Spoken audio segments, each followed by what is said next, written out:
বিশ্ব বাবা দিবস। কিছুদিন আগে দেখলাম বিশ্ব ডিম দিবস। কি দিবস? আমি কি মিথ্যা বললাম? ছিল একটা বিশ্ব ডিম দিবস। কিছুদিন পরে বানাবে বিশ্ব বাঁশ দিবস, যে যারে বাঁশ দিতে পারে। এরপর একটা বানাইছে শুনলাম বিশ্ব চিন্তা দিবস।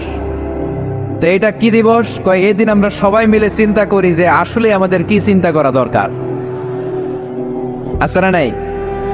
তো এই যে ওরা বিশ্ব মা দিবস, international mother day, international father day, মা দিবস বাবা দিবস বছরে একবার ওল্ড হোমে রেখে আসে, বৃদ্ধাশ্রমে। যেহেতু সারা বছর বৃদ্ধাশ্রমে, বছরে একদিনও যদি মারে স্মরণ না করি কেমন হয়? তো একদিন ওই মা দিবসে মারে একটা কার্ড দিয়ে উইশ করে আসে, কিছু টাকা দিয়ে আসে। ওদের তো মা বাবার প্রতি দয়া নাই, শ্রদ্ধা নাই, ভালোবাসা নাই। এজন্য ঘটা করে ওদের দিবস পালন করা লাগে। আমাদের 24 ঘন্টা 365 দিনই ভালোবাসা, তাই এই দিবস ফিবসের আমাদের দরকার নাই। চিল্লায় বলেন ঠিক কিনা?